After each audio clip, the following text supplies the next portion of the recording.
Breaking news this morning, we have an eyewitness video from Swanton where a train derailment after hitting a car around 10:30 last night. Now, no one was hurt, but we do want to warn you, this is raw video and footage may be disturbing.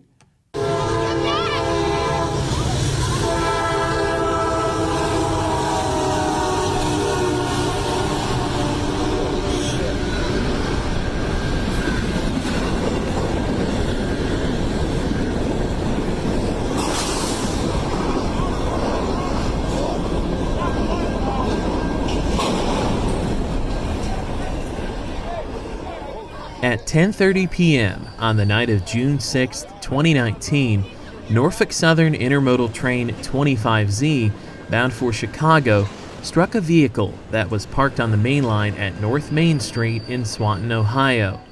Abandoned by the driver, the vehicle was struck at track speed of 60 miles per hour.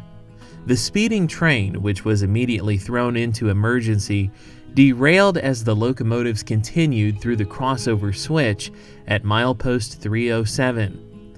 The vehicle was lodged into the switch, which caused many of the train's cars and containers to jump the track. Thankfully, there were no fatalities, but just barely. Living right next to the crossover, Ed Poitinger and his wife Tia were asleep in their home. They were immediately woke by the loud sound of the train as the intermodal containers piled high in their backyard, nearly crashing into their home. We thought it was a tornado coming through. The bed was literally jumping up and down, and we're literally 50 feet from the tracks. But we got up, the power went off instantly. We got up, I opened up the back door, I seen the train car in my backyard, in my driveway, and I told my wife, we gotta get out, because there's a propane tank right here at the switcher, at the switching rail or whatever, and it was pierced, and there was propane terrible. The smell was terrible. I still have it in my nostrils. But so we got out and we started going down the road. We started pounding on people's doors, telling them to get out because there was a train wreck down here. And some good friends of ours came and got us, and we went away for a couple hours, and then we came back, and this is what we're sitting with. The next morning, on June 7th, we set up to document the derailment from Ed and Tia's home. It was truly a miracle that they survived the wreck, considering these intermodal containers were only a few feet from smashing into their house and garage.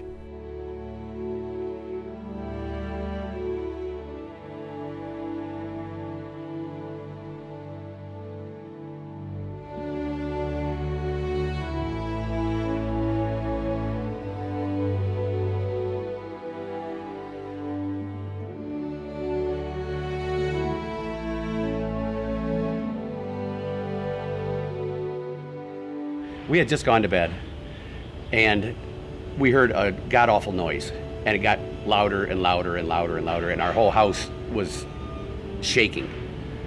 And we instantly jumped up, and then all of a sudden it just stopped, because it seemed like it was never ending. It seemed like it would never stop. And it stopped, and I came out the back door, I opened up the door, and I looked at Tia. Well, when I opened up the back door, there was a train car right there. And I told Tia, I said, we gotta get the hell out of here. So we grabbed our necessities, ran out the front door. Well, our neighbor was already on his way over here to make sure that we were awake. So we went down the road and just started knocking on the doors, telling everybody to get out, and it hit a propane tank there, a 1,000-gallon propane tank, and it exploded, and all you could smell was propane. So we didn't know what the train was carrying or what, so we just scooted out. The only thing I could recollect it would sound like is a tornado.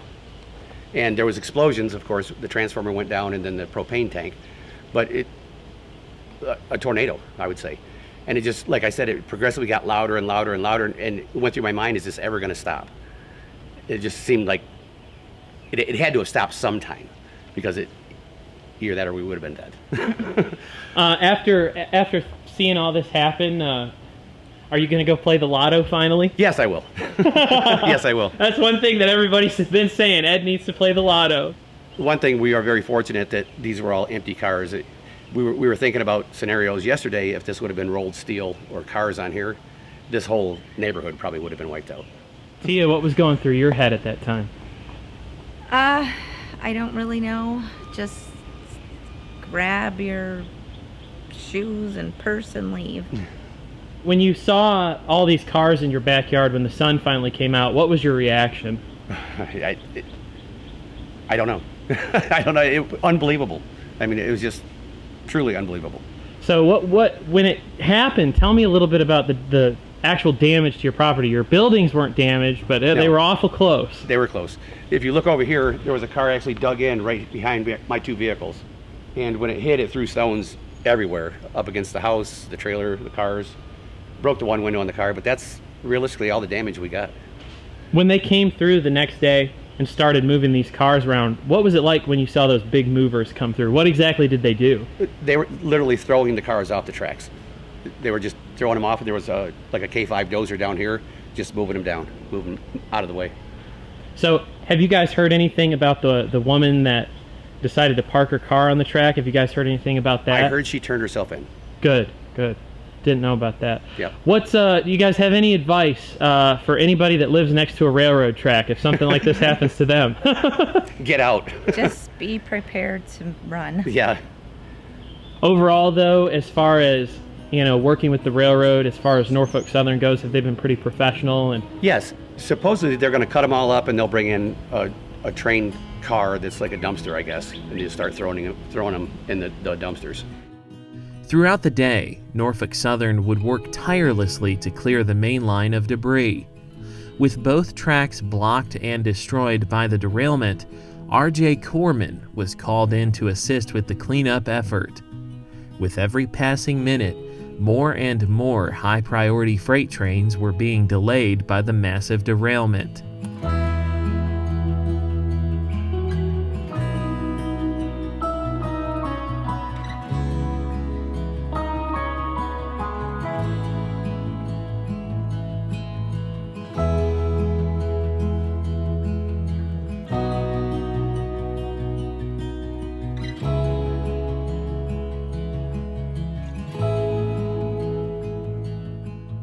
With a population of 3,800 people, Swanton is the epitome of small-town USA.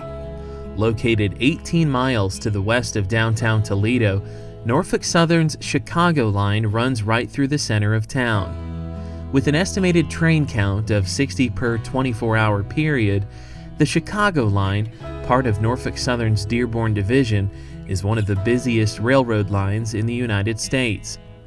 This corridor is also the straightest double-track main line in North America, with 67 miles of continuous straight track between Toledo, Ohio, and Butler, Indiana.